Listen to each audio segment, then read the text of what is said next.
Hi, my name's Vanessa. Welcome to my YouTube channel, Cool Temperate Gardening in Canberra. Today I'll be sowing tomato seeds.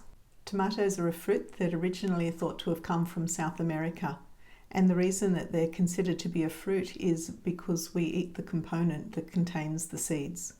The recommended timing for sowing seeds in Canberra is probably around about September so that they can grow and then be planted after the frosts have finished in spring. I like to get a bit of a head start on germinating the seeds and start in August so that the plants can be a little bit larger by the time they're planted out.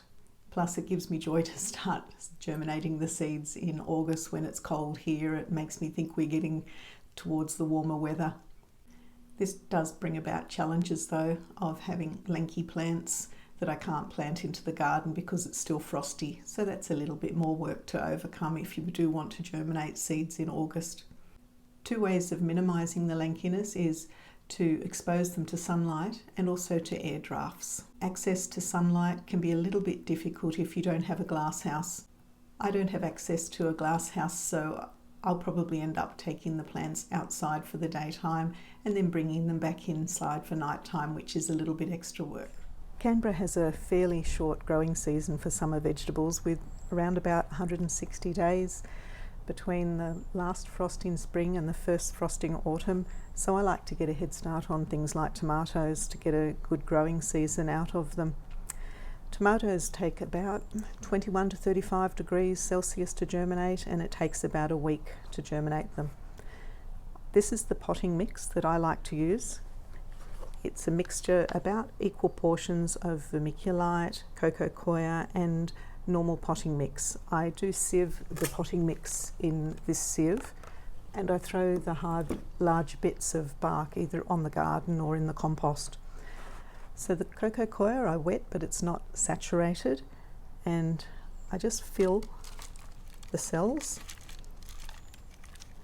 with the mixture and then firm it down. Don't press it too heavily. Shake off the excess, and then I tend to label things with cut up bits of milk bottles. I put the label of the name and the date that I've propagated it. So I'm going to do 2 plants of yellow currant, 2 of yellow cherry,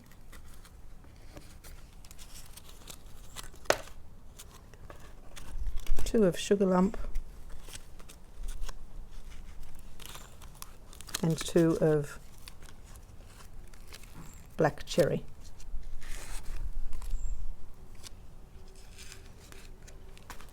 I'm just going to pop probably 2 seeds from each packet into each cell, just in case one doesn't germinate. I'll fast forward this so that you don't have to watch the whole lot. Then I just cover with a small amount of potting mix. Oops.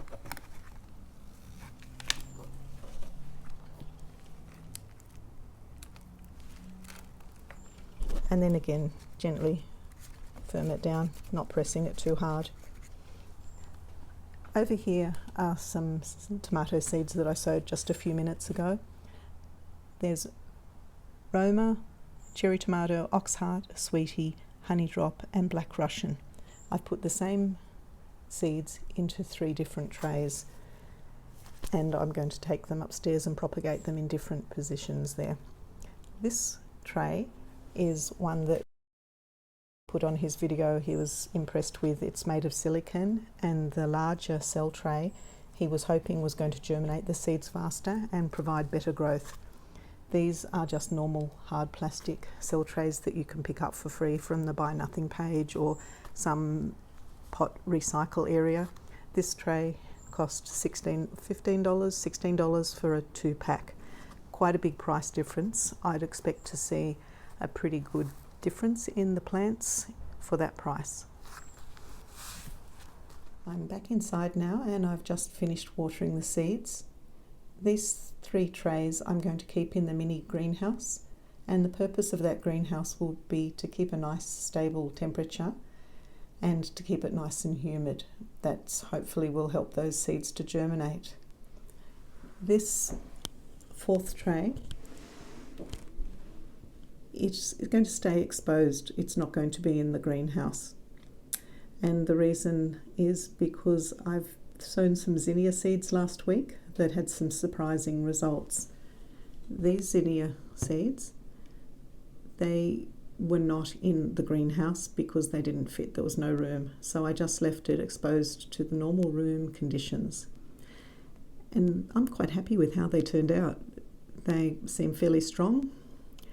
They germinated possibly a day before the zinnia that was in the greenhouse.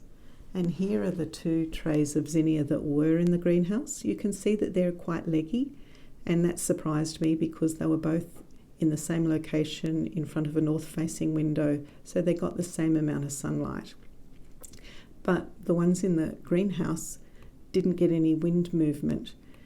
We don't have heating turned on in this room, but it does get overflow from the other rooms, so there is some wind movement within the room. And in nature, wind movement can help keep plants shorter and stockier so that they don't break in the wind.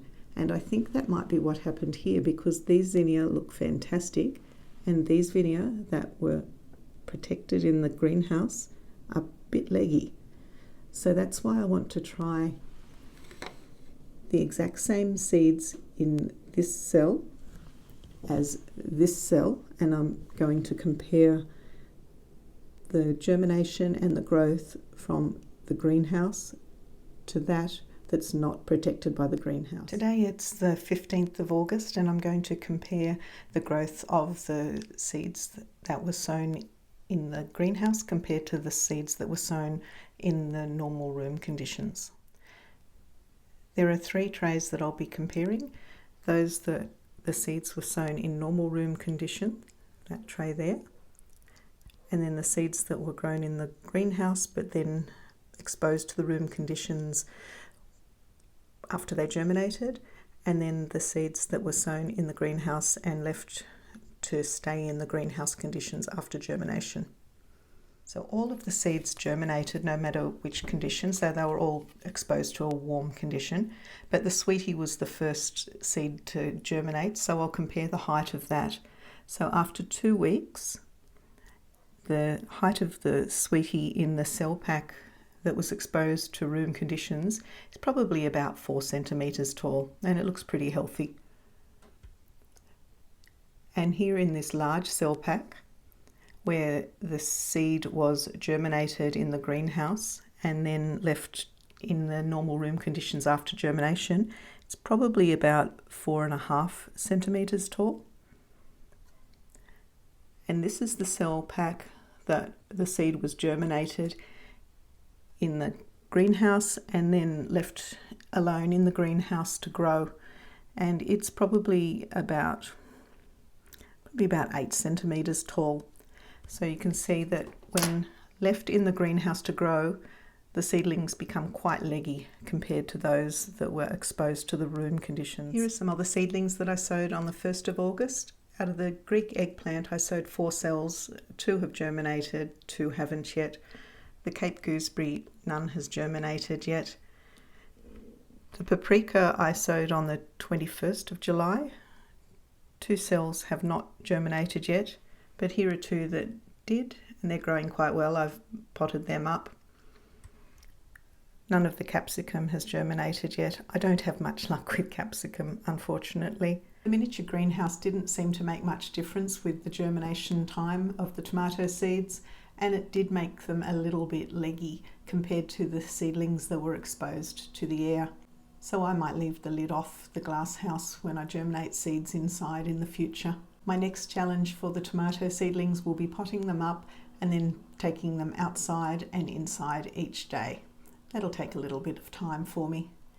If any of you watching have any tips on how you germinate tomato seeds in winter time and keep them healthy, ready for planting out, I'd love to see your comments down below. The larger silicone tray didn't seem to make any difference in the time it took to germinate the seeds, nor the health. I don't think it's worth buying it again for tomato seeds. I also tried it with lettuce seeds, and here's a photo of the lettuce seeds. You can see no difference in the size or the health of the seedlings for the lettuce seeds, and they germinated on the same day. Thank you for watching. I hope you enjoyed the video.